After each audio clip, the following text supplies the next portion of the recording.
সবকা বিকাশ।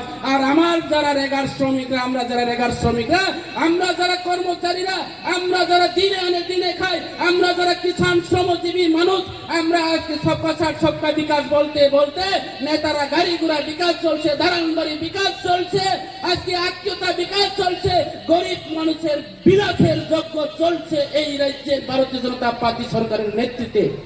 এই হচ্ছে ভারতীয় জনতা পার্টি সরকার।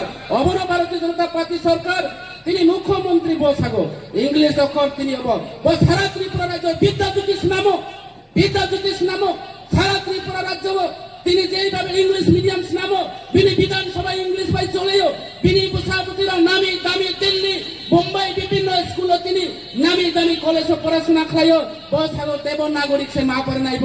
তাইলে মানিক সরকারজি, এই রাজ্যের মুখ্যমন্ত্রীজি প্রফেসর ডাক্তার মানিক শাহজি, আপনি আপনার ছেলে মেয়েরা দেব নাগরিক কলেজে পড়ান, আপনি ইংলিশ মিডিয়াম বাদ দেন। কিন্তু বাদ তো দেয় না দেখি, কারণ উনি বুঝতে পেরেছেন বুঝিখা ত্রিপুরা ছাড়াও ইংলিশ মিডিয়ামে পড়ে যায় চিনি বুড়ুরা পাহাড়ি বাঙালিরা এইবার ইংলিশ মানো, ইংলিশ কাউ খাবো, দিল্লি থাই কাউ খামাও, তিনি মুম্বাই থাই কাউ খামাও, সারা বিদেশ ঘুরি নাও। এই যে ত্রিপুরা রাজ্যের মঙ্গোলিয়ান জাতিরা ত্রিপুরা ছাড়া তারও চিনি নাই খাই মানখা অবনতন ব্যবস্থা মাখলাই না, এমন ষড়যন্ত্র এই রাজ্যের মুখ্যমন্ত্রী সম্প্রদায়, এই রাজ্যের মুখ্যমন্ত্রী পাহাড়ি বাঙালি করতে চেয়েছে। আমার বাঙালিকে দিয়ে দুগরাঙ্গ রুদ্রপালকে দিয়ে আগরতলা শহরের মধ্যে প্রেস মিট করেছেন। কি বলছেন? এই যে দেমদং এলাকা থেকে এখানে এই এলাকা থেকে সামনো সলিঙ্কা গন্ডাছড়া থেকে নাকি আমাদের চাকমা ত্রিপুরা যারা আমাদের এসটিরা আছে এখানে বাঙালিদেরকে বলে উচ্ছেদ করতে চেয়েছে। ওই দেখি আমি তো শুনলাম না।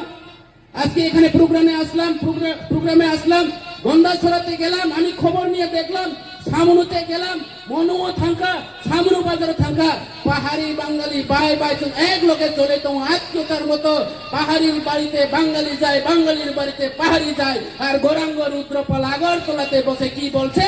আমার বাঙালিকে খেদাইতে চায়, যাতে ত্রিপুরা ছাড়া রাগ উঠিয়া বাঙালিরা যদি পিতে মারে এখানে 80 সনের দাঙ্গা মতো, দ্বিতীয় 80 সনের দাঙ্গা মতো ফিরিয়ে আছো, আর বেকাররা চাকরি খুঁজতে পারতো না, আজকে রেগার শ্রমিকরা রেগার কথা বলতে পারতো না, যার কারণে এই ষড়যন্ত্র চলছে।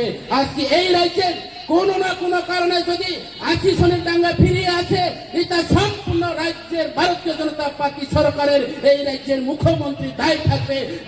আমরা সবাই এই রাজ্যের পাহাড়ি বাঙালির মানুষ অতীতের কালো দিন যদি ফিরিয়ে আছে, একমাত্র মানিক সাহানি নেতৃত্বে এই রাজ্য জাতি সম্প্রদায় উনায় অবচল কাহান চেষ্টা করো।